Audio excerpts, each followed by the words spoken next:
brand new spoiler breakdown here on Max Talks Movies of the HBO series The Last of Us. We're here to break down today the brand new episode 7 of 9, Left Behind. If you're new to the channel, please subscribe, ring the bell. I do these reviews every single week, as well as other movie, TV show reviews, movie rankings, and a box office breakdown show every single week. So please subscribe, ring the bell if you're new to the channel. Comment down below. First of all, what are your thoughts? If you've played the games, did you think they lived up to it with this DLC of the game with the Riley and Ellie storyline? Do you like the episodes? This is one of your least favorite episodes of the season. Tell me if you've played the games, if you've not played the games, and please like the video, guys. The thumbs up button down below helps support the channel a lot. Let's do that as well. Before I start, as always, I'm going to say this to say if this is your first time checking out one of my reviews for The Last of Us, I have played both games and I've rewatched the cutscenes multiple times for both games. So I very much know the ins and outs of the game, especially recently been rewatching them. But I will not be spoiling things that are coming ahead for the show. I'm not going to spoil anything that you just don't know yet, because I think a lot of people are discovering these stories and characters for the very first time through the HBO show. So obviously I'm going to say things in this episode that either were the same or different from the game, but I'm not going to set up, especially like the trailer for next episode. I'm not going to break down what that is and things like that. So this episode, again, is called Left Behind, which is actually what the DLC of The Last of Us Part 1 was called. Now, if you're not familiar, in video games, there are also things called DLCs. Now, DLCs are things that are not originally in the game. So right now, if you play The Last of Us and don't have this DLC included, then you will not be able to play this storyline out. The DLC came out multiple years after the first game came out, and it was a new 1 hour length place where you can play and watch the Ellie and Riley storyline that gets added into around this part of the story. But again, DLC are things you do have to purchase, separately from the actual Last of Us Part 1 if you have Last of Us Part 1. And it was actually called Left Behind, which I really respected. So this episode again, so we begin the episode right where we ended episode 6. I didn't want to say if Joel was going to die or not for those people out there, but Joel is very much hurt, life-threatening injuries. Very just like the game, Ellie takes him to a cabin where he can lay down, have the pillow, put the blanket over him. And we get this really key moment where Joel basically is like, go, leave me behind, go back to Tommy. You have to finish this mission. Forget about me. So Ellie trying to fix him up, and he shoves her away. He says, go, you got to leave me behind. And this is where Ellie kind of goes up the stairs, and right before she's kind of thinking of something, we cut to this whole episode, which is Ellie and Riley. Now, Riley's is played by Storm Reed, who is on now such a hot streak, missing so far this year is my favorite movie. She's great in that, as well as Euphoria, and many other things. But she plays Riley. Now, the story basically is that we cut back all the way to a time before Ellie was bitten for the first time, before Ellie met Marlene, before Ellie really knew that she was immune. She was just a kid at the Fedra camps at the Fedra school. And obviously, as we learned throughout this episode, that her best friend Riley left 3 weeks ago. And Ellie gets into a fight, and she's this great scene with the captain, where the captain kind of gives her two options. One option, I can keep going back in the hole, keep punishing you, all these things. And the second option is humble yourself and just learn to be one of these cops and have good food and live under a roof and all these things. And it was really, really excellent scene. But then Ellie's obviously about to go to sleep, and this is where Riley enters the scene again. Again, has not seen Ellie in 3 weeks. For all Ellie knows, Riley could have been dead. Has no idea what happened. And then we learned that obviously in this episode that Riley joined the Fireflies. As they're walking towards the mall, Riley explains that she one night was trying to find some scraps and things. And this is where she bumped into Marlene. And Marlene was impressed that Riley was doing all of these things and brought her into the Fireflies. And Marlene asked her, what do you think about Fedra? Riley gave her the answer, and then Marlene let Riley join the Fireflies. I felt this episode was really fantastic, masterfully written, directed, and acted by Reed and Bella Ramsey. Now this episode was written solely. This episode was written solely by Neil Druckmann. As I told you, Neil Druckmann is obviously the creator of the video games. He wrote the second episode by himself, and he wrote this episode by himself, and he'll be co-writing the last episode with Craig Mazin, who's been writing all the other episodes. So I think this is another great sign for Hollywood, and not just for Hollywood, but for video game creators. I think most of the time, the reason why these video game adaptations don't work is that all of the creative team behind those video games have no input and no creative say over what these movies and shows does with the characters and IPs that they created. What HBO has done that's so special is that the creator of the game is so heavily involved in the show. He's a producer, he's a co-creator of the show, and he also has sole writing duties of multiple episodes. When the person who created the masterful video games is also writing out the TV shows, you know something is special going on. So hopefully moving forward with video game adaptations, Hollywood learns that if you're going to do video game adaptations, to at least give these video game creators the opportunity to be part of the creative team for the shows or movies. Just want to put that out there, a nice little rant, because I was thinking about that when I was watching it, how these video game creators these days do need to be involved in the creative of these properties, because Hollywood takes these video games as thanks for creating this awesome game. We got it from here. And that's when it kind of goes wrong.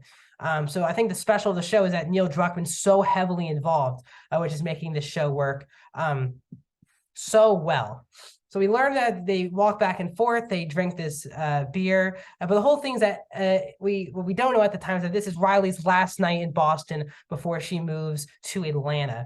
We don't know this at the time, so we have a whole kind of 30-minute segment with Riley taking Ellie around a mall, and this was so beautiful to watch. Now, first of all, before we get into the story and the acting point of view, this is an amazing production design, this episode. I think this show deserves to be in the running, if not the best production design I've seen a TV show in a long time. They built out, if you see the inside of the episode, they built out this entire set just for this episode, never to reuse it again. And you can tell it feels so real. And Storm Reed talked about inside the episode how you can because you can physically be there and see everything, it helps as an actor. I think it helps as an audience member that you can tell that they're not in a fake CGI mall walking around green screen or walking around the volume. They're actually in a location. People took so much time to build out this abandoned mall, and it comes off that way. And that's one of the best parts about the show and the games, that these feel like real people in real places in a real event happening. And this episode continues that. But I talked about episode 5 a couple weeks ago, how you wanted to see how kids are living through this post-apocalyptic world. And I think you perfectly see that in this episode. Ellie never even seeing like an escalator before. I thought that scene was really adorable and really well acted by Bella Ramsey.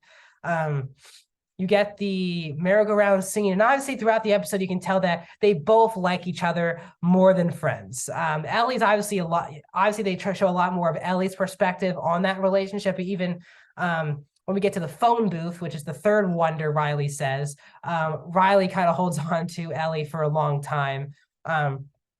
They both clearly like each other, but they can't tell. They're nervous about taking that leap of faith. As you know, in the video games, obviously it was announced here, shown here, that Ellie is not straight and part of the LGBTQ community. And you really see that in part 2 and the DLC, and you see that now. Yeah, so they kind of like each other the whole time. They get the fourth wonder, I think was like a gift or something, which was the not the memes, what do you call it? The book that has all of the sayings in it. I can't remember the puns, sorry. That's in there. And we know that Riley's the one who gave Ellie the part 2 of that book. But as they're talking and as they're reading these, Ellie sees that Riley's been building bombs. And then Ellie's like, what is this for? And Riley says, I'm leaving this place. I got Marlene's moving me to Atlanta, and I begged for you to come with me, and Marlene wouldn't have it. And Riley says, this is our last night together. And obviously, Ellie is really pissed off and she's in such a mood. And Riley says, this was my goodbye. And then Ellie just freaks out, says, oh, that's all it is. And then she walked off. She heard like a screaming going on. It sounded like Riley. I was like, oh, this is where they're going to do the clicker attacking her. But they don't. It's like a Halloween thing. And just like in the game, you get those two masks they put on. They start dancing. And they take off their masks, and Ellie says, please don't leave. Just please don't leave. And Riley says, okay.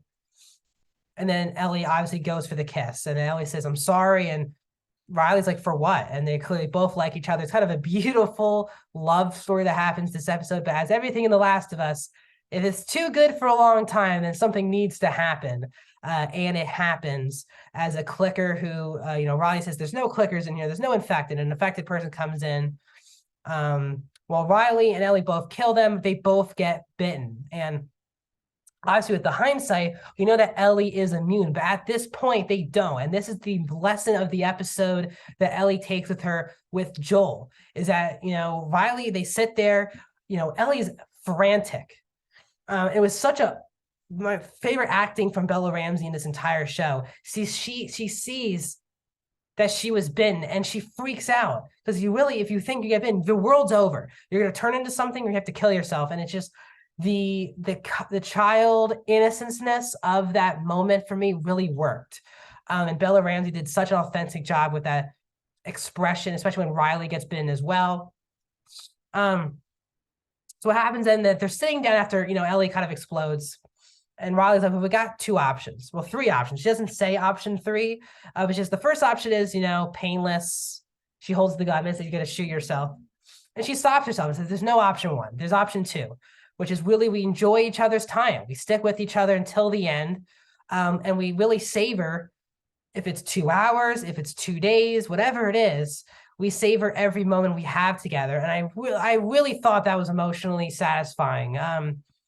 And that's the lesson of for Ellie, is that even Riley, in the moment of her life, where basically she knows that she is going to die, and she says that, some people go to heaven quicker than others. Just explain that. She says, no, even though she knows that she now has no more life ahead of her, that she wants to stick with Ellie until the end. And it doesn't matter how long that is, but she wants to savor every moment left in her life with Ellie now. And I thought it was so beautiful and authentic. Obviously, we cut away. We know that obviously Ellie is immune and Riley dies. But this then leads to that thought where Ellie, this is why it brought back to her moment. And that's why Ellie doesn't give up on Joel. Even if Joel dies, Ellie still wants to give every opportunity in her body to give Joel a second chance and to enjoy every moment she has with Joel. And I thought that overall metaphor and message of that episode, keying in on that Joel and Ellie relationship, really works. And it's obviously Bella Ramsey and Storm Reid are fantastic in this episode. The amount of guest nomination actors we're going to get in the show are amazing. If you're talking about Nick Offerman and Murray Bartlett, even if you're talking about Tess with Anna Torv, even when you're talking about episode 5 with Lamar Johnson and Kayvon Woodard as Henry and Sam. And now you get Riley with Storm Reid, even Kathleen with Melanie Lynskey, like so many great side characters that are in 1, maybe 2 episodes. Just great performances. Storm Reid is going to be going to places very soon. She'll be a big actress on the rise right now. And obviously Bella Ramsey is as well. So that is where we end episode 7. I love this episode. I think the show is must watch and fantastic television on a week-to-week basis. That's my breakdown of this brand new episode of The Last of Us. Please subscribe, ring the bell, comment, like the video. More videos are coming soon. Tuesday, I'll get my box office breakdown show. Wednesday, we get my episode 11 breakdown of The Bad Batch, my season 3 premiere breakdown of The Mandalorian. And then Friday, more likely, we'll get my review of Creed 3. And then back here on Monday, we're going to break down episode 8 of The Last of Us here on this channel. So thank you guys so much for joining me. I'll see you guys soon.